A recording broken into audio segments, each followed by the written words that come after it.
বন্ধুরা, গপ্পগাথায় তোমাদের সকলকে স্বাগতম। আমি তোমাদের কখনো নিয়ে যাব সেই অচিন পুরীতে, ব্যঙ্গমা ব্যঙ্গমীর দেশে। কখনো নিয়ে যাব হাসি খুশি ভরা সেই আনন্দপুরীতে, আবার কখনো নিয়ে যাব অশরীরী আত্মার দেশে, আবার কখনো সত্যান্বেষীদের সঙ্গে হাত মিলিয়ে চেষ্টা করব রহস্য সমাধানের। এরকম নানা রঙের দুনিয়ায় ভেসে যেতে অবশ্যই আমার হাতটা ধরো বন্ধু। আর সেই সমস্ত দেশ যদি তোমাদের ভালো লাগে অবশ্যই তার প্রতিক্রিয়া জানিও। আরো অনেকজনকে সেই দেশের ঠিকানা জানিয়ে দিও কিন্তু। তাহলে দেখি চলো আজ কোন দেশে তোমাদের নিয়ে যাওয়া যায়। আজ তোমাদের নিয়ে যাব রহস্য রোমাঞ্চের দুনিয়ায়, যেখানে আছেন কিকিরা, যাকে সৃষ্টি করেছেন বিমল কর। শুরু করছি আজকের রহস্য গল্প সোনালী সাপের ছোবল। আজ থাকলো প্রথম পর্ব।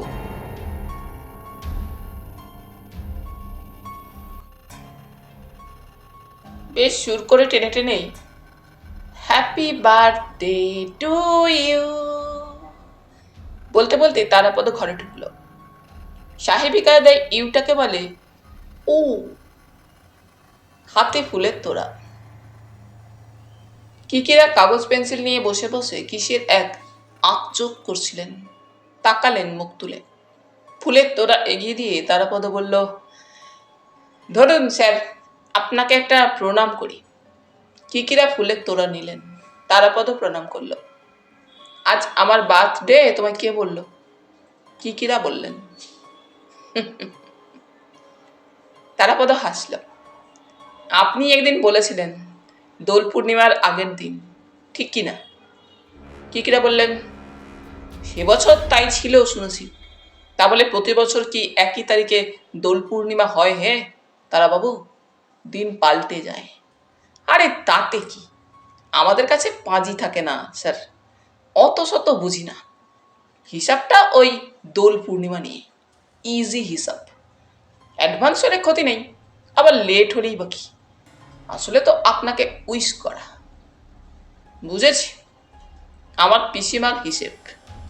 সেটা আবার কি? আমার পিসিমা হিসেব করতো, যখন আমাদের বুধন গোয়ালা টাকায় 4 সের দুধ দিত তখন 5 কড়ি জন্মেছে। আবার যখন টাকায় 2 সের দুধ হলো তখন এলো 7 কড়ি। তারাপদ প্রথমটায় বোঝেনি, পরে বুঝলো। বুঝেই জোরে হেসে উঠল। কিকিরাও হাসলেন। তারপর ফুলের তোড়াটা এগিয়ে দিয়ে চোখের ইশারায় ঘরের এক পাশে রেখে দিতে বললেন। তারাপদ ফুলের তোড়া নিয়ে রেখে দিল। চাদুর খবর কি? কিকিরা বললেন। আসছে, ও আপনার জন্য একটু মুখরোচক কিনে চলে আসবে। বাহ, ব্যবস্থাটি ভালো। তারাপদ বসল। বসেই চেঁচিয়ে জল চাইল বগলের কাছে। কলকাতায় গরম পড়ে আসছে। ফাল্গুন মাসের একেবারে শেষ। বেলা বেড়ে গিয়েছে অনেকটা। সকালে সূর্যই কেমন ঝাঁঝিয়ে উঠছে। বাতাস শুকনো, মাঝে মাঝে হালকা ওঠে দুপুরে, যেন কাছাকাছি কোথাও আগুন ধরে গিয়ে তার তাপ আসছে বাতাসে। তোমাদের বাঁকড়ো বিষ্ণুপুর কেমন হলো? কিকিরা বললেন। ভালোই, হইচই হলো খুব। তারাপদরা 2-3 দিন কলকাতায় ছিল না। চন্দনের এক ডাক্তার বন্ধুর বোনের বিয়ে ছিল বাঁকুড়ায়। বন্ধু চন্দনের, সেই সূত্রে তারাপদরও। সেই বন্ধুই ধরে নিয়ে গিয়েছিল ওদের। গতকালই ফিরেছে তারাপদরা। আজ সোমবার, আগামীকাল দোল, অফিস ছুটি। আজ অফিস ফেরতই এসেছে তারাপদ। চন্দনও আসবে, একটু দেরি হতে পারে। ফাল্গুনের শেষ বেলার আলো এবার মরে আসছে। একটু পরেই ঝাপসা অন্ধকার হয়ে আসবে। ঘরে এখনো বাতি জ্বালানো হয়নি। বগলা জল নিয়ে এলো। জল নিল তারাপদ। গলা যেন কাঠ হয়েছিল তারাপদর। এক চুমুকেই জলের গ্লাস শেষ।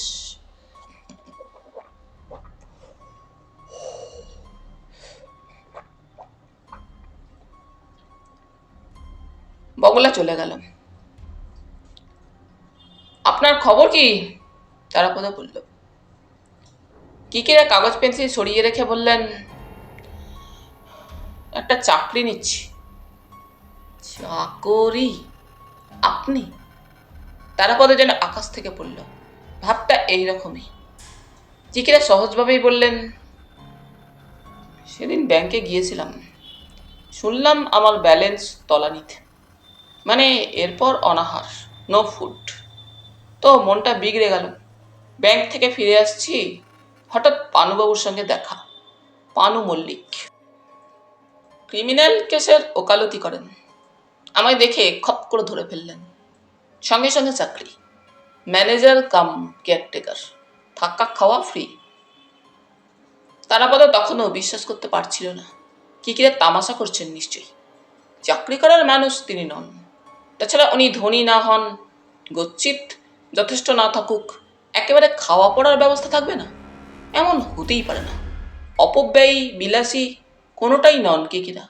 যা আছে তাতে দুটি মানুষের, তিনি ও বগলা, দিব্যি চলে যায়। আর মাঝে মধ্যে আয়ও হয় বই কি। উঠতি ম্যাজিশিয়ানদের খেলার নকশা করে দেন, সাজ সরঞ্জাম কারিগরের ব্যবস্থা করেন, তাতে কিছু হাতে আসে। 2-4 হাজার টাকা ওর ক্লায়েন্টরাও দেয়। অবশ্য এখানে তিনি জোর জবরদস্তি করেন না। যে যা দেয় জোর করেই কিকিরার পকেটে গুঁজে দেয়। তার কথা বিশ্বাস করলো না চাকরির কথা। হালকাভাবেই বলল, কোন কোম্পানির চাকরি স্যার? কোম্পানি নয়, এক ভদ্রলোকের। ভদ্রলোকের? Private party? কে এসে? হরিচন্দন বাবু, হরিচন্দন মুখোপাধ্যায়। কি নাম বললেন? হরিচন্দন। এমন নাম জীবনে শুনিনি। হরিহর, হরিমাধব, হরিধন এসব অনেক শুনেছি, এ একেবারে হরিচন্দন। দারুণ। নামে শুধু নয় হে, অন্যদিক থেকেও দারুণ। ফ্যামিলি হেরিটেজ প্রায় সেই ফোর্ট উইলিয়ামের আমল থেকে। বিস্তর ধনী ছিলেন পূর্বপুরুষ।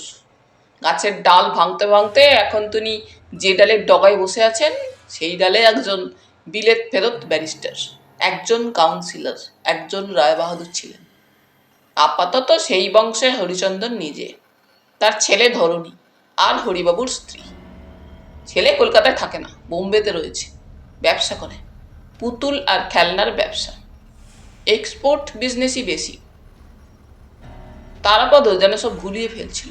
বলল, দাঁড়ান দাঁড়ান, একটু বুঝে নি। আগে বলুন পানুবাবুটি কে? তার সঙ্গে আপনার দেখা হলো হঠাৎ, আর আকাশ থেকে চাকরি খসে পড়ল। আরব্য রজনী নাকি? না। পকেট হাতড়ে তার সেই পাতলা চুরুট বার করলেন একটা, ধরালেন ধীরে সুস্থে। তারপর বললেন, পানুবাবু আমার ওল্ড ফ্রেন্ড। বউবাজার পাড়ায় থাকার সময় আমাদের একটা ক্লাব ছিল, তাস দাবা খেলা হতো, আর বছরে একবার করে থিয়েটার লাগানো হতো। চন্দ্রগুপ্ত, কর্ণার্জুন, ষোড়শী এইসব। পানুদা ভালো অ্যাক্টর ছিলেন, তবে গলায় জোর ছিল। হাজারো ক্রিমিনাল প্র্যাকটিস করেন তো। আপনার এমন মাইডিয়ার বন্ধু কতজন স্যার? অনেক। বন্ধুর ভ্যারাইটিও কম নয়। কলকাতার সেরা পকেটমার লাল্লু চাঁদও আমার বন্ধু ছিল। বাহ, তা পানুবাবু আপনাকে চাকরি দিলেন? দেওয়ার ব্যবস্থা করলেন। কিকিরা চরুটের মুখের দিকে ছাই ছড়িয়ে আগুন ঠিক করে নিতে নিতে বললেন, একটু ঝেড়ে কাশুন তো, বড্ড মিস্ট্রি হয়ে যাচ্ছে। সবটা শুনতে চাও? তাহলে তো অনেক বলতে হবে। আসল কথাটাই বলি। পানুবাবু একটা কাজে শিয়ালদা কোর্টে এসেছিলেন। কাজ শেষ করে নিজের গাড়িতে ফিরছিলেন, যাবেন সেই পুলিশ কোর্ট। রাস্তায় আমায় দেখতে পেয়ে গাড়ি থামিয়ে চেঁচাতে লাগলেন। কাছে যেতেই হাত ধরে টেনে তুললেন তার গাড়িতে। দুপুরবেলায় অত্যাচার ছাড়াতে পারি না।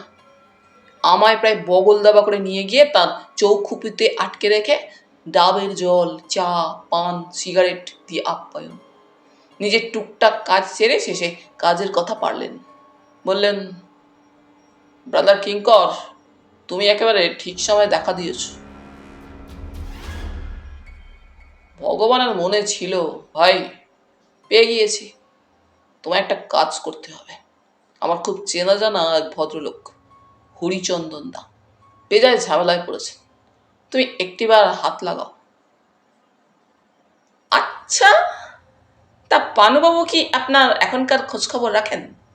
তারাপদ বলল, রাখেন খানিকটা। 2-4 মাস অন্তর পুরনো ক্লাবেও গল্প গুজব করতে। তারপর ঝামেলার ব্যাপারটা বললেন উনি। কি? হরিচন্দন বাবুর একটা বাড়ি আছে কদমপুরে, কলকাতার কাছে। বাড়িটা শখ করে করা, কান্ট্রি হাউস, ছোট বাড়ি, দেদার গাছপালা, মানে একটা কুকুর। একসময় শখ করে করলেও এখন আর যাওয়া আসা নেই। বাড়িটাকে তিনি একরকম ওল্ড হোম করে ফেলেছিলেন, মানে খানিকটা বয়স্ক লোকের, যাদের বড়সড় কোনো রোগ ব্যাধি নেই, অথচ সংসারে ঠিক মতন যত্ন পায় না, অবহেলা করে ছেলে ভাইপো, তেমন কয়েকজনকে সেখানে তিনি ঠাঁই দিয়েছিলেন। তারাপদ অবাক হয়ে শুনছিল।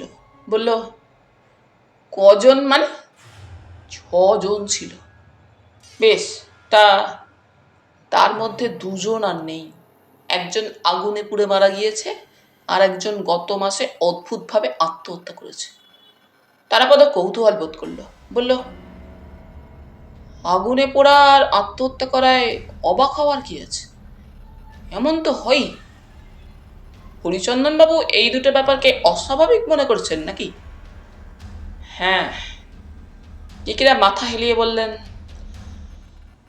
3-4 মাসের মধ্যে পরপর ঘটনার দুটো ঘটায় তিনি অস্থির হয়ে পড়েছেন। বিমূঢ় বলতে যা বোঝায় তারও বেশি, ভীষণ উদ্বিগ্ন, ভয় পেয়ে গিয়েছেন। কেন? সেটাই তো কথা। হে, কেন? রহস্য আছে নাকি? আছে বলেই তিনি মনে করেন। তারাপদ সামান্য সময় চুপ করে থাকল। উঠে গিয়ে বাতিটা জ্বেলে দিল ঘরের। ফিরে এসে বসলো আবার। তারপর বলল, চাকরির ব্যাপারটা ঠিক হলো কেমন করে? তখনই?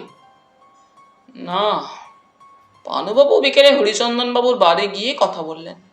পরের দিন সকালে তার লোক এলো আমার কাছে চিঠি নিয়ে। পানুবাবু লিখেছেন, ব্রাদার কিঙ্কর, আমার সঙ্গে হরিচন্দনদার কথাবার্তা হয়ে গিয়েছে, অলমোস্ট ফাইনাল। তুমি পরশুদিন দোলের পরের দিন বিকালে তার বাড়ি গিয়ে নিজে দেখা করবে, কথা বলবে। আমি আলাদা একটা চিঠি তোমায় লিখে দিলাম, হরিচন্দন দাকে দেখাবে। ভাই, আমাকে উদ্ধার করো। অন্তত একবার চেষ্টা করে দেখলে তোমার তো কোনো ক্ষতি হবে না। কাজটা হাতে নিলে তোমার কিছু প্রাপ্য হবে, কথা বলে রেখেছি। তারাপদ জিভে একটা শব্দ করল।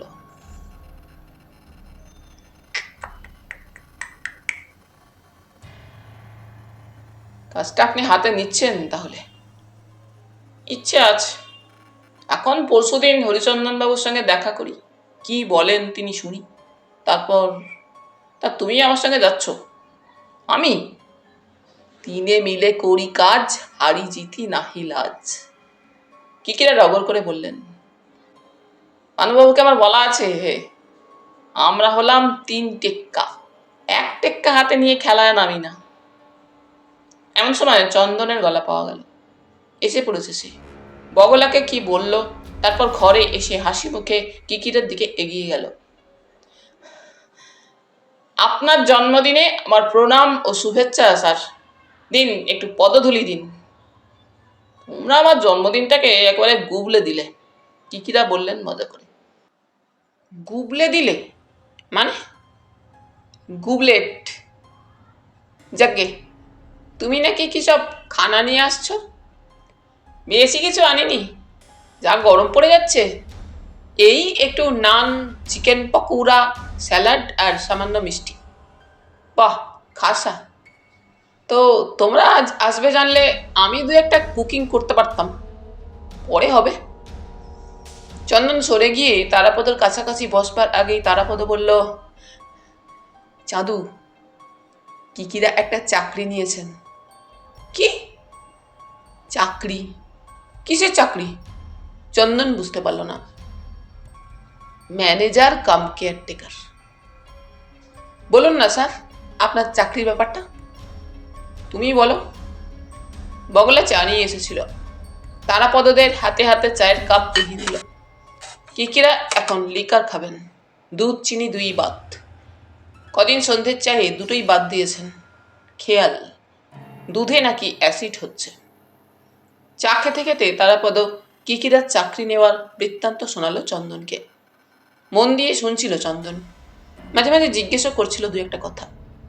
তারাপদের কথা শেষ হলে চন্দন কিকিরাকে দেখল সামান্য সময়ে, পরে বলল, আপনি দুটো দিন চুপ করে বসে থাকতে পারেন না? দিন দিন কি হয়ে যাচ্ছেন, ছেলে মানুষ। চুপ করেই তো বসে থাকি, বসে থাকতে থাকতে কি দশা হয়েছে জানো? পেটের টান পড়েছে। আপনার কতটুকু পেট, তাই বা ভরে কেমন করে?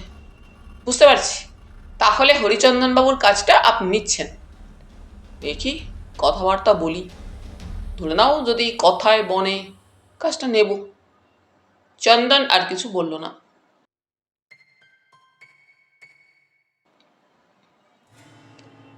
বাই লেন না লেন, ধোকা লেগে যায় গলির মুখে এসে দাঁড়ালে।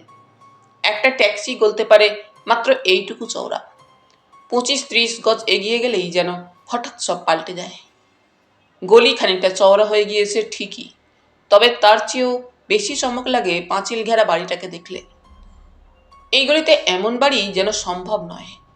তারাপদ অবাক হয়ে গিয়েছিল। উঁচু পাঁচিল, প্রায় 5 ফুট লম্বা। অবশ্য রংচং আর নেই, ছাই ছাই কালচে দেখায়। কোথাও বা শ্যাওলা ধরার দাগ, চুনসুরকির বদলে ইট বেরিয়ে রয়েছে। মাঝে মাঝে ফাটল, গাছের চারা গজিয়েছে ফাটলের মুখে। লোহার ফটক ছিল ডান দিকে, ফটকটা আধ খোলা। ফটকের গায়ে আধমরা লতানো গাছ। কিকিরার পাশাপাশি পা বাড়িয়ে ভেতরে এলো তারাপদ। সামনে মাঠ, একসময় বাগান ছিল, এখন 12 আনায় ন্যাড়া। বাকি 4 আনায় 2-4টে সাধারণ গাছ আর আগাছার ঝোপ। ওরই মধ্যে চোখে পড়ে একটা কাঠ চাপার গাছ, শিউলি ঝোপ, মামুলি কয়েকটা রঙ্গন গাছ। সামনের বাড়িটা দোতলা, একেবারে পুরনো ছাদের। মোটা মোটা থাম, চওড়া বারান্দা। দোতলার বারান্দায় লোহার নকশা করা রেলিং। নিচের তলার এক পাশে এক ছোট কোঅপারেটিভ ব্যাংক, অন্য পাশে কোনো ওষুধ কোম্পানির গুদাম। তারাপদ বলল হালকা ভাবেই, স্যার, এই যে একেবারে চিচিং ফাঁক হয়ে গেল, কি দেখছি বুঝতে পারছি না। চোখে ঠিক দেখছি তো? কিকিরা বললেন, কলকাতার পুরনো পাড়ায় এমন বাড়ি অনেক আছে এখনো। এটা কোন পাড়া যেন? পাথুরে ঘাটা। নিচের লোকজন চোখে পড়ল না তেমন। ওষুধ কোম্পানির দারোয়ান, জনা দুয়েক কম বয়সী ছোকরা, ছোট ডেলিভারি ভ্যান। বোধহয় খারাপ হয়ে গিয়েছে, কথাবার্তা বলছিল 3 জনে।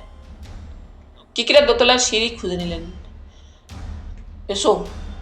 সিঁড়ির ধাপগুলো মাঝারি উঁচু, কিন্তু চওড়া যথেষ্ট, আর লম্বাও। তারাপদ বলল, কতকালের বাড়ি হবে কিকিরা? সবখানেক বছরের পুরনো তো হবেই। শত সেদিনের কথা, আরো পুরনো। সিঁড়ির একটা বাঁক শেষ হলো, পরের বাঁক ডান হাতি। কিকিরা ইশারা করলেন। বাঁকের মুখে দেওয়ালে একটা হরিণের শিং আটকানো। মাথা নেই হরিণের, শুধু একটা কালো কাঠের ওপর আশ্চর্য কায়দায় শিং দুটো লাগানো। জায়গাটায় আলো নেই, ছায়া। তবু আন্দাজে মনে হয় ধুলো আর ময়লা জড়িয়ে আছে শিংয়ের চারপাশে, কাঠে। দোতলায় এসে দাঁড়ালেন কিকিরারা। চওড়া বারান্দা, লম্বাও কম নয়। এক প্রৌঢ় ভদ্রলোক পায়চারি করছিলেন বারান্দায়। দেখতে পেয়ে গেলেন কিকিরাদের। কিকিরা হাত তুলে নমস্কার করলেন। নমস্কার, পানুবাবু আমায় পাঠিয়েছেন। আপনি হরিচন্দন বাবু? মাথা নেড়ে উনি বললেন, হ্যাঁ, আমি হরিচন্দন। আসুন, আপনারই অপেক্ষা করছিলাম। কথা বলতে বলতে তারাপদর দিকে তাকালেন একবার। কিকিরা যাবার পকেট থেকে পানুবাবুর চিঠিটা বার করে এগিয়ে দিলেন। চিঠি নিতে নিতে হরিচন্দন বললেন, পানু আজ সকালেও ফোন করেছিল। নামটা আপনার কি যেন? কিঙ্কর কিঙ্কর কিশোর রায়, ছোট করে কিকিরা। চিঠি দেখতে দেখতে হরিচন্দন বললেন, পানুর সঙ্গে আমার আগেও কথা হয়েছে, শুনেছি সবই। আসুন, বসুন। বারান্দার মাঝমধ্যিখানে একটা ভারী সেকেলে আর্ম চেয়ার, বেতের বুনুনি আগাগোড়া, তার উপর হালকা গদি। চেয়ারের পাশে গোল মতন শ্বেত পাথরের টেবিল, বড় নয় তেমন। টেবিলের ওপর চায়ের কাপ, পট, চশমার খাপ, একটা গোল মতন প্লাস্টিকের জার, তার মধ্যে 2-3টে চুরুট। লাইটারও পড়ে আছে পাশে। হরিচন্দনবাবু আবার বসতে বললেন। কাছেই বারান্দার গায়ে গায়ে সাজিয়ে রাখা গোটা তিনেক কাঠের চেয়ার, হাতলওয়ালা, একই রকম দেখতে চেয়ার তিনটে, মজবুত ভারী চেয়ার। নিজের চেয়ারে বসলেন হরিচন্দনবাবু। হাত তুলে ইশারায় বললেন, এগিয়ে নিন চেয়ারগুলো। আমি আবার কানে খানিকটা কালা, দূরে বসলে কথাবার্তা শুনতে পাবো না ঠিক মতন।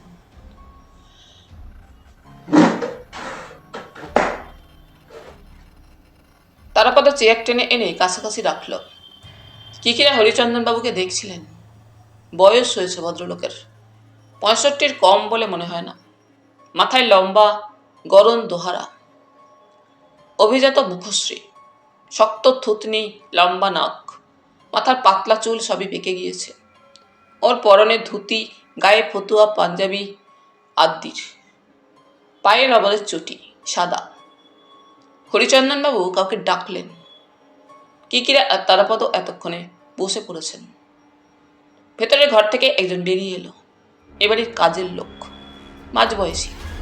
হরিচন্দনবাবু বললেন, কে রে সাধন, চাটা দে এখানে, একটু পরে বাতি জ্বেলে দিয়ে যাবি। দিনের আলো মরে আসছে। বারান্দার ছায়া নেমে কালচে ঝাপসা হয়ে এলো। এটা বোধহয় দক্ষিণ পশ্চিম দিক। হরিচন্দন বললেন, রায়মশাই, পানুর মুখে আমি আপনার কথা শুনেছি। পানুকে আমি খুব বিশ্বাস করি। ওর বরদা আমার বন্ধু ছিল, নাম করা ডাক্তার ছিল সে। রোগী দেখার সময় হাসি ঠাট্টা করত, বুঝতে দিত না সে একজন রাশভারী ডাক্তার। তা সে নিজেই একদিন চলে গেল হঠাৎ। আমি জানি পানুবাবুর দাদা বড় ডাক্তার ছিলেন, কিকিরা বললেন। জানেন তবে? যাক, কাজের কথা হোক। পানুর মুখে আমি শুনেছি ঠিকই, তবে সেটা পরের মুখে ঝাল খাওয়া। আপনার মুখ থেকে শোনাই ভালো। কি করেন আপনি? এমনিতে কিছু করি না, বেকার। কিকিরা হাসলেন মুচকি। পানু বলেছিল আপনি প্রাইভেটলি ইনভেস্টিগেশন করেন, ডিটেকটিভ।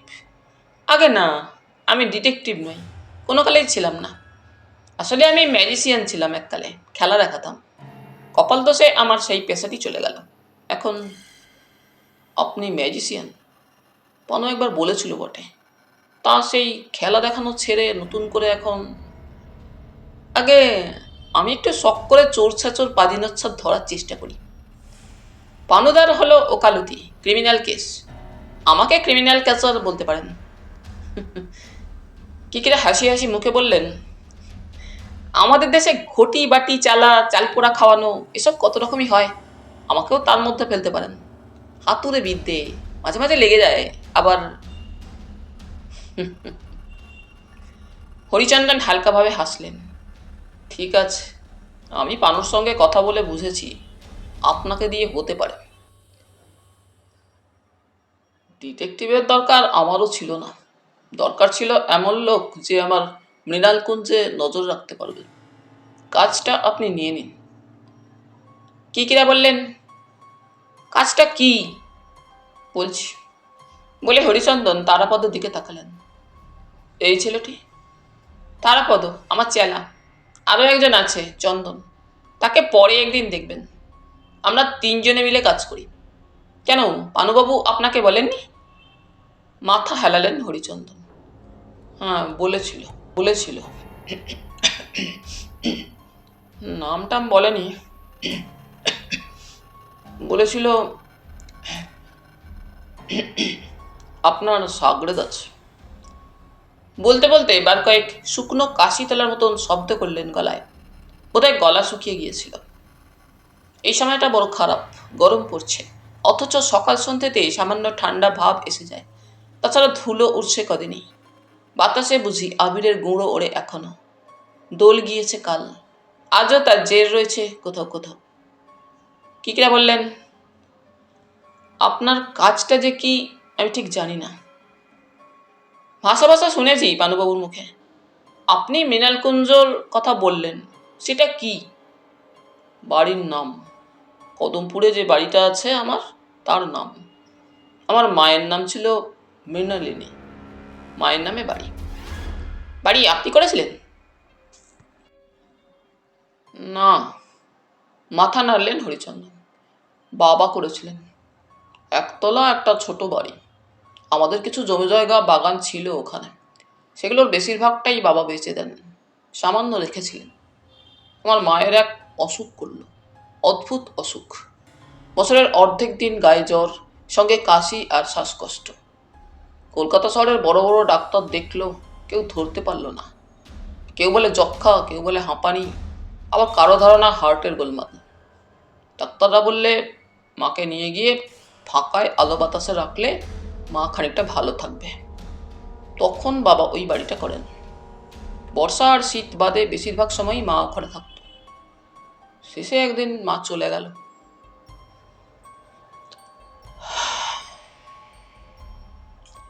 হরিচন্দন থামলেন, নিঃশ্বাস ফেললেন বড় করে। কিকিরা দুঃখই হলো, ভালোও লাগলো হরিচন্দনকে। কোনো রকম লুকোচুরি নেই, যা ঘটে গিয়েছে সাদা সিধেভাবে বলেছেন। বাড়িটা একতলা? তারাপদ বলল হঠাৎ। এতক্ষণ সে একটাও কথা বলেনি, মুখ বুজে বসেছিল, দেখছিল হরিচন্দন বাবুকে। হরিচন্দন বললেন, একতলায় ছিল প্রথমে, পরে 12-14 বছর পরে, বাবাও তখন নেই, আমি ওটাকে দোতলা করি। অবশ্য দোতলার মাথায় টাইলস বসিয়েছিলাম। দোতলা করতে গেলেন কেন? এমনি শখ করে।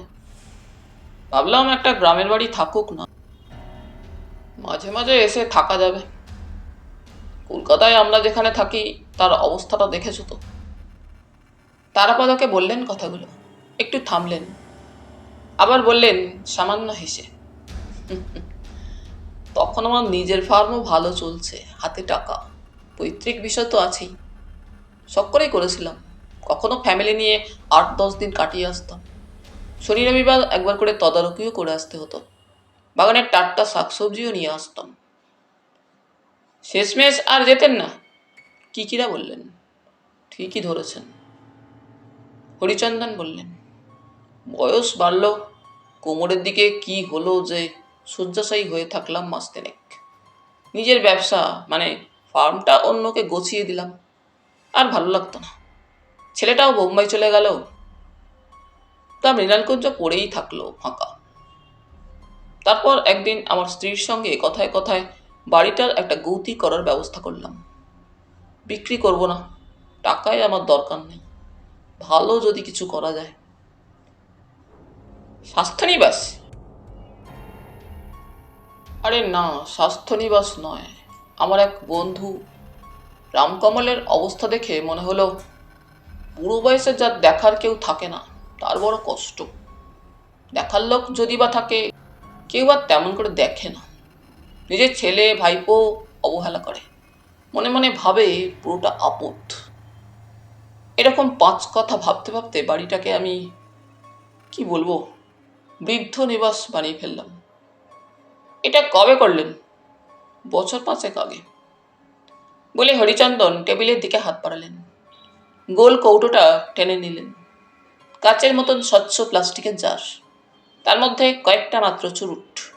ঢাকনা খুলে একটা চুরুট উঠিয়ে নিলেন, বললেন,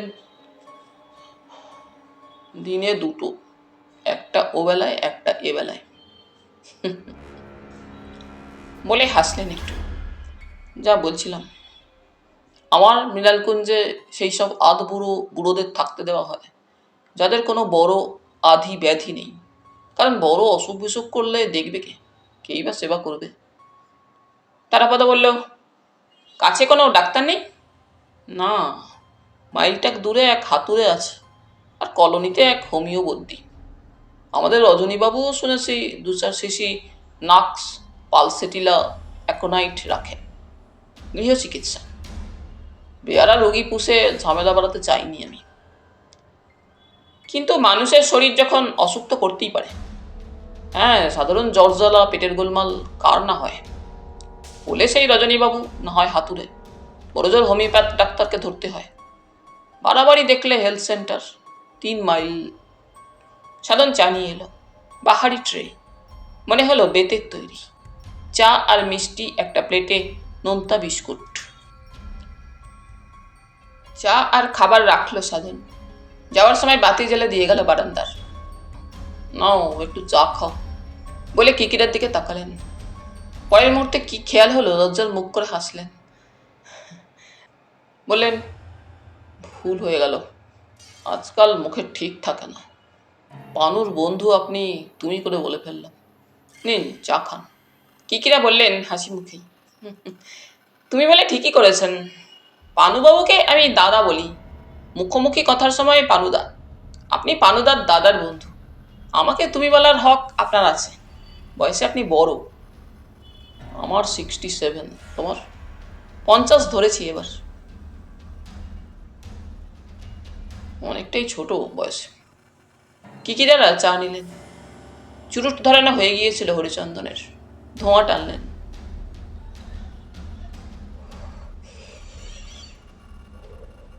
তাহলে তুমি রাজি হচ্ছ? চোখে একবার বাড়িটা দেখলে। দেখবো, কিকিরা বললেন। আমি নিজেই দেখার কথাটা তুলতাম। কিভাবে দেখতে যাব বলুন? আমি তোমাদের নিয়ে যাব। কবে যাবে? যেদিন আপনি বলবেন। কালকেই চল, আমি গাড়ি নিয়ে যাব।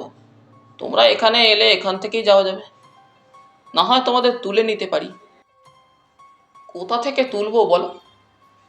তবে বিকেলের দিকে যাওয়াই ভালো, ধরো 4টে নাগাদ। এখন বেলা বড় হয়েছে, হাতে সময় থাকবে বাড়িটা দেখার। কিকিরা তারাপদের দিকে তাকালেন। তারাপদ বলল, আমার অসুবিধা হবে না। খানিকটা আগে আগে ছুটি নিয়ে অফিস থেকে বেরিয়ে পড়ব। তবে চাঁদু। কে চাঁদু? আমার আর এক সাগরেদ। আগেই বলেছি আপনাকে, চাঁদু মানে চন্দন ডাক্তার। ও, তা তোমরাই আগে চলো, দেখে নেবে জায়গাটা। আমার বাড়ি মৃণালকুঞ্জ, তারপর ওই ডাক্তারকে নিয়ে যাও। কিকিরা চা খেতে খেতে বললেন,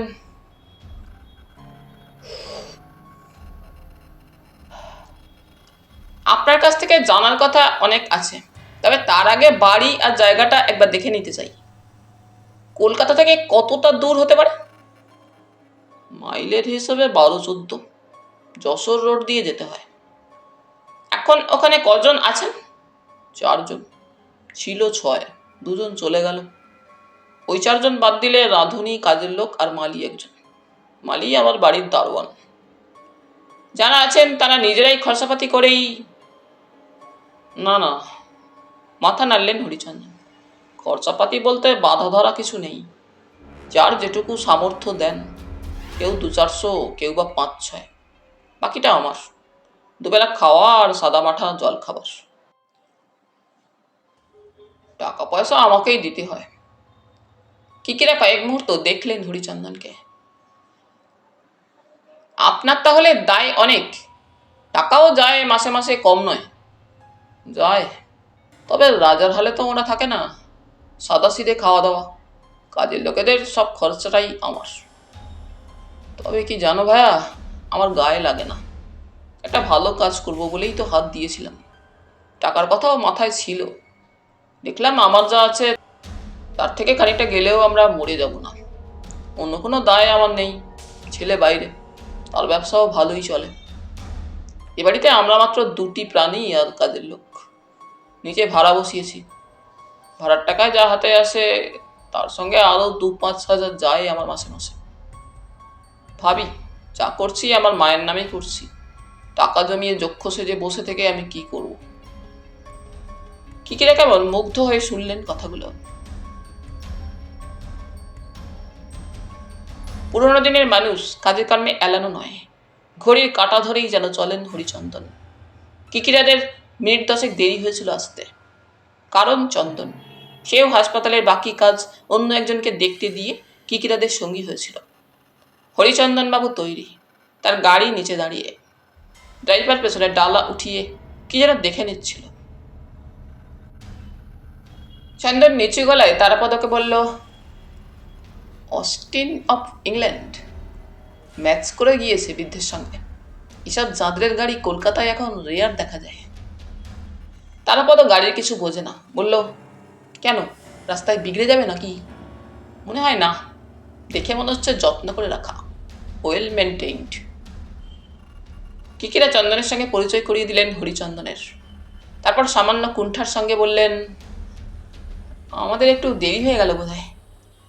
ও কিছু নয়, আসুন। হরিচন্দনবাবু পেছনের সিটেই বসলেন, পাশে কিকিরা, জানলার অন্য ধারে তারাপদ, চন্দন সামনে বসল। ড্রাইভারের নাম বনমালী, মাঝবয়সী।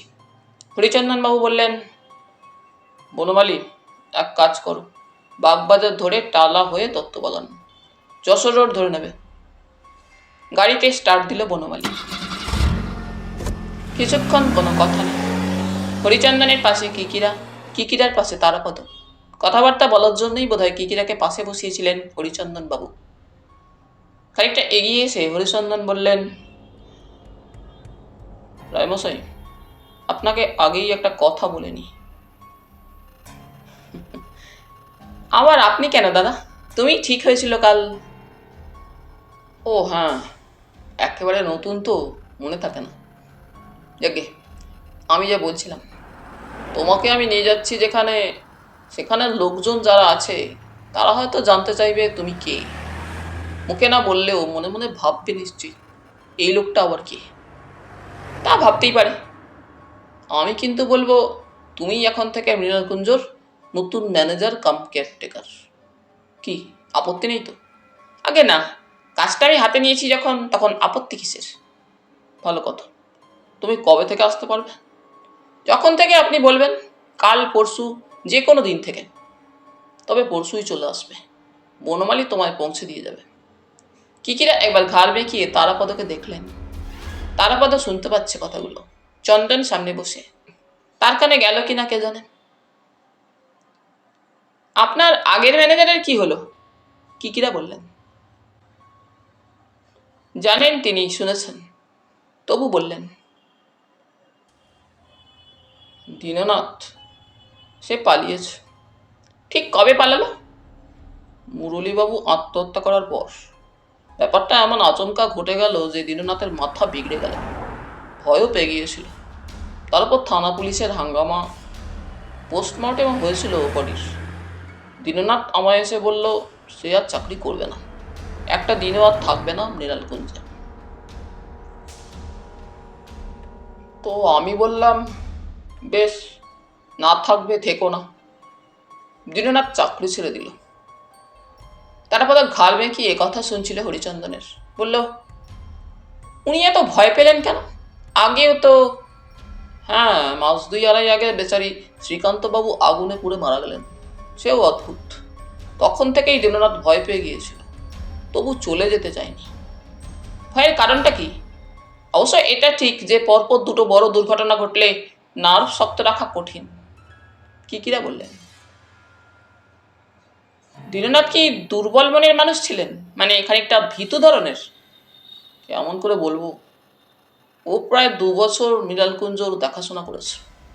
আগে কখনো এমন ছটফট কান্নাকাটি করেনি। এবারে একেবারে হাতে পায়ে ধরে ফেললো একরকম। সে কিছুতেই আর চাকরি করবে না।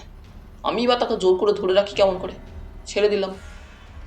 কিকিরা বুড়ো আঙুলের ডগা দিয়ে কপালের ওপর দিকটার চুলকে নিতে নিতে কি ভেবে বললেন, দীননাথের বয়স কত হয়েছিল আপনার চেনা? বয়স 50-এর ওপর। আমার মুখ চেনা ছিল। আগেও আমাদের ওদিকেই থাকতো, কাজ করতো একটা হুঁশিয়ারি কোম্পানিতে। কারখানা বন্ধ হয়ে যাওয়ার পর যখন যা জুটতো তাই করত। শেষে ওই যে আজকাল যেটা খুব চলে, ফিনান্সিয়াল ইনভেস্টমেন্ট কোম্পানি, কি যেন নাম তার, এজেন্ট।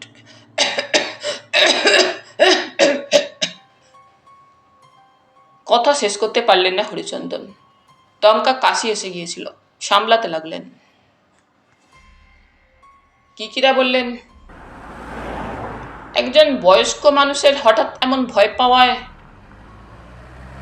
আশ্চর্য। আরে কি বলবো, হরিচন্দন বললেন। ওর মাথায় কোত্থেকে এক উদ্ভট ভাবনা জুটে গেল কে জানে। আমায় বলল মৃণালকুঞ্জে কোনো অশুভ আত্মা প্রেতাত্মার নজর পড়েছে। কি? কিকিরা অবাক। তারাপদও ঘাল ঘুরিয়ে হরিচন্দনকে দেখতে লাগলো। চন্দন সামনের সিটে বসে মাথা ঘাড় পিছন দিকে হেলিয়ে দিল। কিকিরা বললেন, অশুভ আত্মা প্রেতাত্মা তার মানে? মানে আমি জানি না ভায়া, আমিও বুঝিনি। দীননাথ যা বলেছিল তার মর্ম হলো কোনো অশুভ আত্মা মৃণালকুঞ্জের উপর নজর দিয়েছে। কেমন করে বুঝলো দীননাথ? ও বলল, যে দুদিন দুটো দুর্ঘটনা ঘটলো সেই দুদিনে একটা জিনিস লক্ষ্য করেছে ও। সন্ধ্যে থেকে মৃণালকুঞ্জে কেমন একটা বিচ্ছিরি বাজে ধূপের গন্ধ পাওয়া যায়। রাত্রে মনে হয় আশেপাশে কোথাও একটা সাপুরিয়া তার বাঁশি বাজাচ্ছে। শব্দটা অস্পষ্ট কিন্তু বাজতেই থাকে। আর মাঝরাতে এমনভাবে কুকুর কাঁদে যে ভীষণ অস্বস্তি হয়। তার উপর গাছপালার আওয়াজ তো আছেই। তারাপদা বলল, ভৌতিক ব্যাপার, অশরীরী। তা উনি দীননাথবাবু কখন থেকে এটা বুঝলেন? প্রথমবারের পর। প্রথমবার ও ততটা ঠাওর করতে পারেনি, পরে সন্দেহ হচ্ছিল। দ্বিতীয়বারের পর দীননাথ মন থেকে আর ধারণাটা তাড়াতে পারল না। ঘাবড়ে গিয়েছিল, ভয় পেয়েছিল ভীষণ। বনমালী ভালো গাড়ি চালায়, না জোরে না ধীরে, একইভাবে চালিয়ে যায়। অকারণ হর্ন দেওয়া নেই, হুটহাট ব্রেক মারা নেই। ততক্ষণে যশোর রোড ধরে ফেলেছে বনমালী। রাস্তাঘাট ফাঁকা নয়, আবার শেষ বিকেল থেকে যেমন ভিড় বাড়ে তেমন ভিড়ও নেই। পাতিপুকুরের ব্রিজের কাছে অল্প জ্যাম ছিল। গাড়ি দাঁড়ালো সামান্যক্ষণ, আবার চলতে লাগলো। চন্দন একইভাবে বসে মাঝে সাঝে বনমালীকে দু একটা কথা বলছিল। হরিচন্দন বাবুর কি যেন মনে পড়ে গেল হঠাৎ। কিকিরাকে বললেন, ও হ্যাঁ, একটা কথা খেয়াল হলো। দীননাথ বলছিল দুদিনই। ঘটনা দুটো ঘটে যাওয়ার পর সে আমাদের মৃণালকুঞ্জর সামনের দিকের ফটকের বাইরে পিলারের পাশে একটা জিনিস দেখেছে। মাটির বড় ধনুচি ঘুঁটে পোড়া, এক মুঠো হলুদ রং মেশানো চাল, মাটির ছোট্ট ধ্যাবরা পুতুল, 1-1.5 আঙুল লম্বা বড়জোর, সাপের খোলস আর সিঁদুর মাখানো আম পাতা, একটা জবা ফুল। তারপর অবাক গলায় বলল, তুক? হতে পারে, হরিচন্দন বললেন। দীননাথের কথায় তুক। কিকিরা বললেন, ভৌতিক কাণ্ড কারখানা, তার সঙ্গে তুকতাক, এ তো বেশ জমে গিয়েছে দাদা, বলে হাসলেন মুচকি। তোমারও কি ভূতে বিশ্বাস আছে রায়? খাঁটি ভূতে ভয় পেতে পারি, কিকিরা বললেন, নকল ভূতে ভয় পাই না আমি। হরিচন্দন ঠাট্টার গলায় বললেন, এক সময় ভূত চর্চা করেছি। আমার দুই জেঠতুতো খুঁড়তুতো ভাইয়ের সঙ্গে বাড়ির চিলে খুঁটায় বসে প্ল্যানচেট করতাম। সার্কেলেও বসেছি। পেয়েছেন ভূতেদের? 2বার পেয়েছি। একবার এক ফরাসি ভূত এলো চন্দননগর থেকে, আর একবার আগ্রা থেকে এক পালোয়ান ভূত। দুজনেই যে কি বলতে চাইলো বুঝলাম না। ব্যাপারটা নিয়ে রগর মন্দ হয়নি। তা রায় ভায়া, মৃণালকুঞ্জে ভূত আসার কোনো কারণ দেখছি না। আমার পিতামশাই মাতা ঠাকুরুন সজ্ঞানে গঙ্গালাভ করেছেন। আমি এখনো মরিনি, গিন্নিও বেঁচে। ছেলে খাসা ব্যবসা করছে, বৌমা ঘর সংসার করে আর ফাঁক ফোকরে পুতুলের ডিজাইন করে। নাতি বাচ্চা পড়াশোনা করে স্কুলে। তাহলে ভূতটা আসবে কোথা থেকে? বনমালী আচমকা ব্রেক বসল। একটা গরু এসে পড়েছিল রাস্তার মাঝখানে, অন্য একটা মোষের তাড়া খেয়ে। হরিচন্দন দেখলেন, বললেন, বনমালী সামলে চলো। নাগের বাজারের কাছে হালকা ভিড়, তারপর রাস্তা বেশ ফাঁকা। বিকেল পড়ে এলেও আলোয় ঘোলাটে ভাব ধরেনি। মৃণালকুঞ্জ বড় রাস্তার গায়ে নয়, বাসের রাস্তা থেকে একটা আধা আধি পাকা রাস্তা, পাথরের টুকরো আর খোয়া ছড়ানো, খানিকটা এবড়ো খেবড়ো, চলে গিয়েছে ডাইনে, পশ্চিম দিকে। ছোট গ্রাম, মাঠঘাট, ক্ষেত, গাছপালা, চোখের সামনেই শান্ত একটা ছবি ভেসে ওঠে। রোদ মরে আসছে, আলো রয়েছে, বাতাস রয়েছে ফাল্গুন চৈত্র মাসের। ফাল্গুন শেষ হয়েছে সবে গতকাল। ইলেকট্রিক তারের খুঁটি দেখতে পেল চন্দন।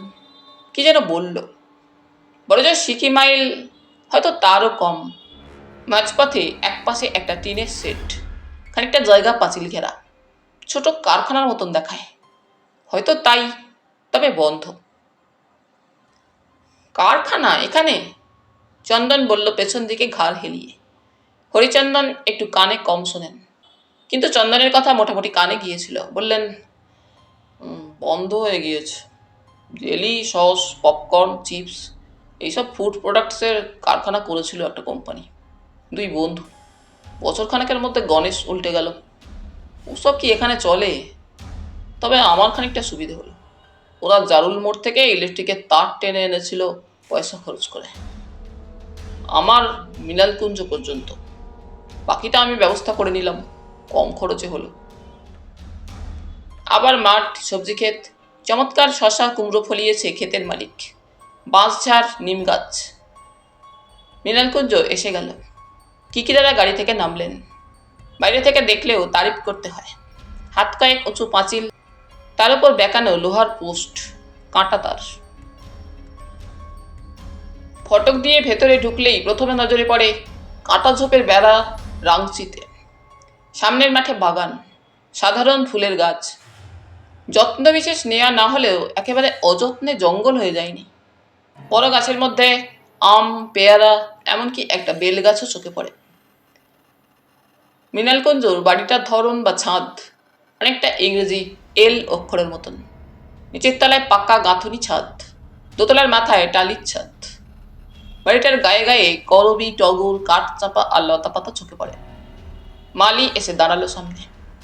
হরিচন্দন কিকিরাকে বললেন, এখানকার মালি চৈতন্য, ওই আবার দারোয়ান। বলে চৈতন্যর দিকে তাকালেন। বাবুরা কোথায়? বাবুদের মধ্যে একজনকে কাছাকাছি দেখা যাচ্ছিল, বাগানের এক পাশে বসে যেন কিছু পরিচর্যা করছিলেন। ডাকবো বড়বাবু? হ্যাঁ, মাথা নাড়লেন হরিচন্দন। কয়েক ধাপ সিঁড়ির পাশে লম্বা বারান্দা, সিমেন্ট ফেটে ফুটে গিয়েছে, মাঝে মাঝেই মেরামতির দাগ। একটা কাঠের চেয়ার ভাঙা মোড়া, একটা বেঞ্চি আর কাঠের টেবিল পড়েছিল। তারাপদ আর চন্দন পাশাপাশি দাঁড়িয়ে দেখছিল, নিজেদের মধ্যে কথাও বলছিল নিচু গলায়। হরিচন্দন বললেন, ভাগের মা গঙ্গা পায় না বলে একটা কথা আছে রায়, জানো তো? অনেক বলে কয়েও বাড়িটা আমি সাফসুফ করতে পারলাম না। দীননাথ চলে যাওয়ার পর আরও বেহাল হয়ে আছে। এখন কে দেখাশোনা করে? কেউ না, ঠাকুর বামুনে যা পারে রাঁধে, আর আর নকুল বেটা একবার হয়তো ঝাড়ু মারে ঘর ধরে। চৈতন্যই এখন মুরব্বী। যারা আছেন তারাই তো খানিকটা দেখাশোনা করতে পারেন। একটু আধটু করে হয়তো, আগ বাড়িয়ে কেউ দায় নিতে চায় না। আরো দু পাঁচটা কথার মাঝখানে চৈতন্য মৃণালকুঞ্জর বাসিন্দাদের ডেকে আনল। হরিচন্দন বাবুকে নমস্কার করলেন সকলেই। তাকিয়ে তাকে দেখলেন কিকিরাদের। কোনো ভূমিকা না করেই হরিচন্দন বাবু কিকিরার সঙ্গে প্রৌঢ় ভদ্রলোকদের আলাপ করিয়ে দিতে লাগলেন। ইনি বলাই বাবু, বলাইচাঁদ দত্ত। উনি রজনী বাবু, রজনীকান্ত চাটুর্যে। আর উনি সলিল দাশগুপ্ত। কই জলধর বাবু, সামনে আসুন। জলধর হালদার। আপনাদের দেখাশোনার জন্য একে আনলাম, নতুন মানুষ। এর নাম কিঙ্কর কিশোর রায়, আমার চেনা জানা।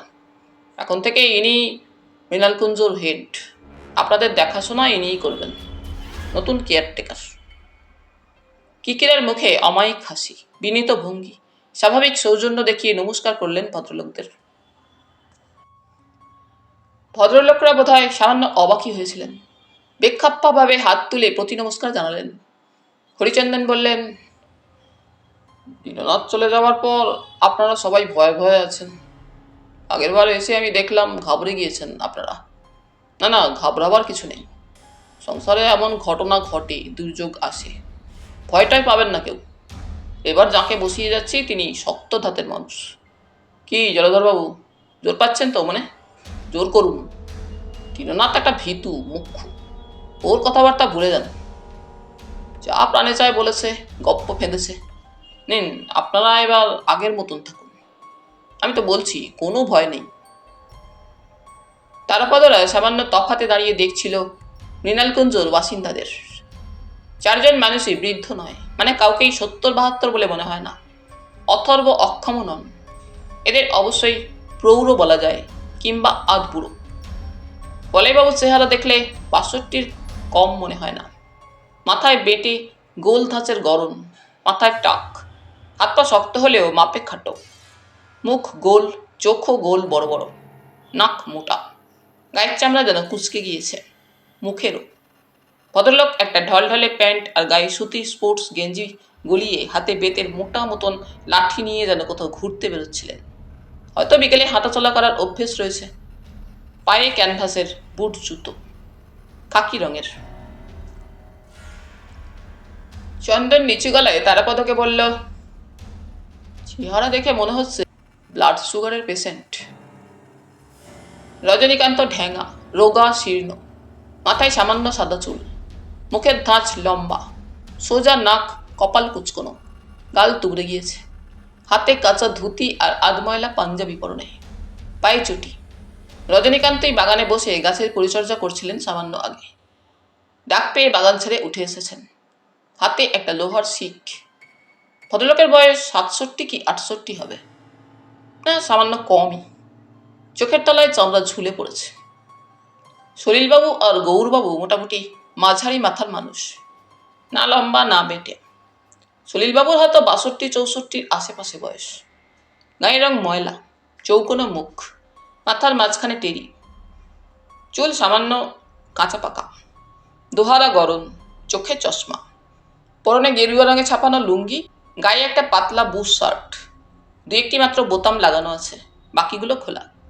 চোখের দৃষ্টি সতর্ক। জলধরবাবুকে দেখলেই মনে হয় ভদ্রলোক যেন সবেই ৬০ পেরিয়েছেন। মাথার চুল পাকেনি বললেই চলে। মোটা গোফের চুলে সাদা দাগ ধরেছে, গায়ের রং কালো, চোখের দৃষ্টিতে কেমন এক বিরক্তি মেশানো, সামান্য লালচে চোখ, হাতের আঙুল মোটা মোটা, ডান হাতে একটি পলার আংটি। ভদ্রলোকের পরনে ছিল ধুতি আর গায়ে ফতুয়া। হরিচন্দন আর দেরি করলেন না, কিকিরাকে বললেন, এসো বাড়িটা তোমায় দেখিয়ে দিই। বলে কি খেয়াল হলো তারাপদদের ডাকলেন হাত নেড়ে। তারাপদ মুখ ফিরিয়ে বলাইবাবুদের দিকে তাকালেন। এরা দুজন রায়ের লোক, ওরা সঙ্গে এসেছে। বেশি কিছু বললেন না। কিকিরাদের নিয়ে হরিচন্দন বাড়ি দেখাতে চললেন। নিচের তলায় ঘুরতে ঘুরতে কিকিরা বললেন, হরিচন্দন দা, এখানে প্রথম ঘটনা তাহলে ওই আগুনে পোড়া? হ্যাঁ, শ্রীকান্তবাবু আগুনে পুড়ে মারা গেলেন। তার আগে কিছু হয়নি? না, মৃণালকুঞ্জে কিছু হয়নি। তবে মৃণালকুঞ্জ ছেড়ে ২-৪ জন চলেও তো গিয়েছে। তাদের মধ্যে সতীনাথবাবু মারা গিয়েছেন শুনেছি। ছেড়ে চলে গিয়েছেন যারা, তারা কি এমনি গিয়েছেন, না কারো হয়তো পোষায়নি, কেউ বা শেষ পর্যন্ত কিছু ভেবে আত্মীয়দের কাছে ফিরে গিয়েছেন, কিংবা ওরাই ফেরত নিয়ে গিয়েছে। একজন তো বরাবরের মতন হরিদ্বারে চলে গেলেন, ধর্মটর্ম করে বাকি জীবনটা কাটাবেন। এখানে তাহলে বরাবর কেউ থাকে না? আছে, রজনীবাবু আছে। বলাইবাবু বছর ২ হতে চলল। শোনো রায়, আমার এখানে ৬ জনের বেশি লোকের থাকার ব্যবস্থা নেই। কেউ যদি চলে যায় অসুবিধা হচ্ছে ভেবে আমি তাকে আটকাবার কি, যাবে যাক, তার জায়গায় আবার কেউ এসে পড়ে।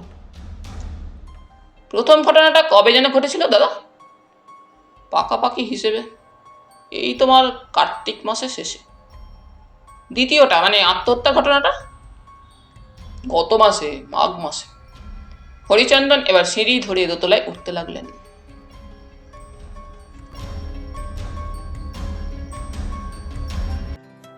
তাহলে বন্ধুরা, আজ এখানেই শেষ করলাম। আবার ফিরব পরের পর্বে। তোমরা সকলে খুব খুব ভালো থেকো। ধন্যবাদ।